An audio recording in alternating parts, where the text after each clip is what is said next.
I had another instance come up today where it was a new account that I was inheriting, and I uh, basically did an audit of the account to kind of see where it was, the status, hard conversions, soft conversions, goals, bid strategy type, just all that stuff. Just reviewed the whole setup just to kind of determine, a starting point where I was at. And the campaign, it's not that it was set up wrong. I think there's a big misnomer out there about setting up a campaign wrong and setting up a campaign right. Like there are 100 different ways to set up a search campaign for any type of business, So if you are like me, where you want to put some eggs in the PMAX basket, because that helps with not only the demand capture, but the demand gen, and you know how to set it up right to make sure it does that for you, then you definitely want to be working within those parameters. But by and large, and it's not just our company, like I have friends at other DigAg companies that, hey, how is your PMAX performing on new make, or how is your PMAX performing on a particular model for this brand? And then we have a conversation around it where I'm like, okay, what are your search themes and signals? How are you setting up this? How are you setting up the themes on it? How are you setting up the parameters by which PMAX is going to serve up? Are you focusing how many display assets in there? How many static assets do you have in there? How many video assets do you have in there? Like, there's a lot of questions that have to be asked before, I make sure that it's performing the way I want it. But that's just one aspect of it. Like, you also have to set parameters into the vehicle ads campaigns to make sure they're serving up as you want them to serve up. I don't want them, I'm not trying to get out here trying to get Google paid with my dealer's money, with my client's money. I'm out here trying to get my clients more traffic to their website so we can sell more cars. So the settings is one of the first things I look at when I'm auditing an account that I take on or that someone else has asked me to look at, whether it be from my own company or someone else's. I'm also going to look up to see in analytics if we've got ASC events set up. That's not a standard setup for everybody. So I'm not talking about my company. I'm talking about of other companies. So I'm looking to see what are the primary and secondary conversion setups. I'm looking at a couple of different things and trying to determine, okay, where can we improve? Where can we tweak just a little bit and make sure that we're serving up the right ad to the right person at the right time to get the right kind of conversion.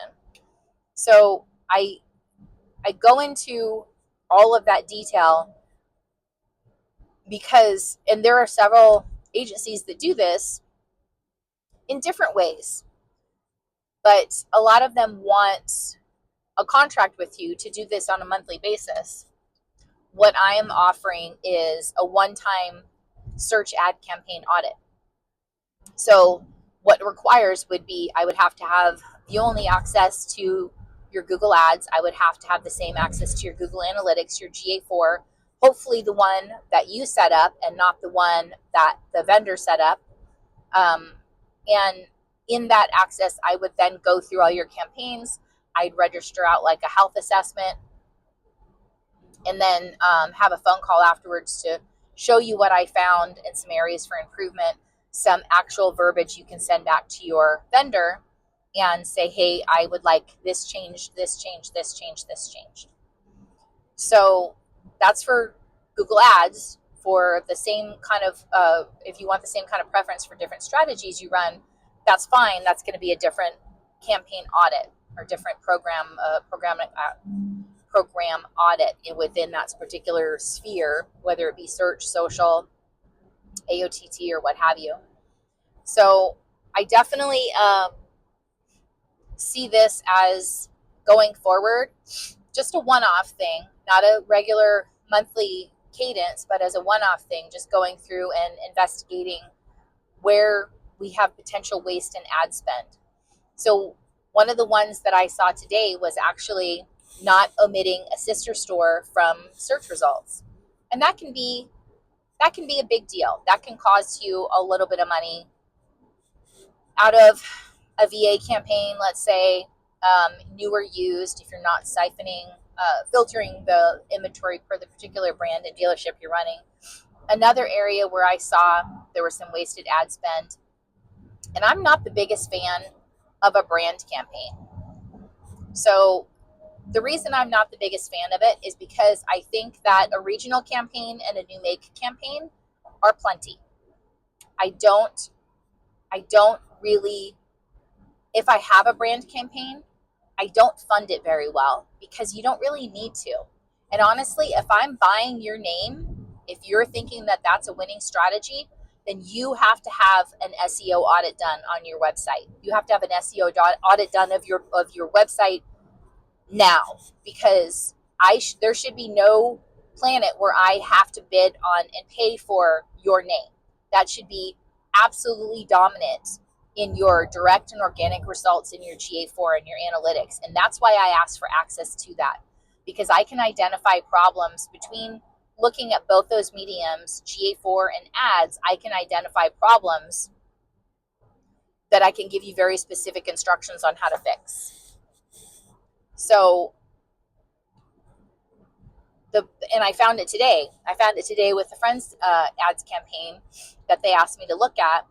He's like, well, I don't understand why this brand campaign is getting so many hits, but it's just not getting a lot of conversions. So we went into the keywords report, went into the search terms report, and it's hitting on the name of the dealership. And I said, okay, well, you have how much money towards a brand campaign? And I think they had $1,000 towards brands. And I said, that's too much. That's way too much. And so I said, how much is the name of the dealership? And the name was a name that could be easily misspelled. And so I said, how much is the proper spelling of the dealership, the full name of the dealership? How much is that spending? And it was spending like a third of the budget. It may not seem like a lot, but when you only have, $3,000 total in your budget, that's a lot of your budget. So the next question I asked is, okay, so what are we underperforming in? So we are underperforming in, sorry, it ended this call. We're underperforming in the the new make campaign. Lost my train of thought for a minute. We were underperforming in the new make campaign, and we were underperforming in one other campaign. I want to say it was the new VAs. We were underperforming a bit. So that's where we're going to reallocate money to. We're going to add primary conversion goals for store visits, phone calls, lead forms. We're going to do some very scalpel-like precision settings adjustments on these campaigns to make them perform better for us. When you have a smaller budget, that's absolutely vital that you absolutely make those changes into the campaigns to make sure the money is being spent right. Otherwise, Google's just going to get Google paid. Like, that's their primary objective, is to get Google paid. And you can't blame Google for that. Like, we're in the business of getting us paid too. So you have to focus on what exactly is Google spending my money on? And is that getting me traffic to my website? Those are the two questions you have to ask when you're looking at ads campaigns. And if your answers to those questions are I don't know or not enough, then you have to have a proper lead audit done from an outside source. It doesn't have to be me. I'm not saying it's me. I'm pretty good at what I do, but it doesn't have to be me. But you definitely need an audit done by an outside source. I have several people that do this for a living on a monthly basis for dealers, just audit campaigns and point out where the stuff is, the campaigns are that where there's some wasteful spend or that we could be doing a better job at. And they've had their companies for 10 years, 15 years, and they're very good at what they do. So you don't want to take my word for it. I'll give you a couple of references for people who do that all the time, who did that for a living all the time for hundreds of stores, and make a very good living at it. That's all I got for this week. Happy selling.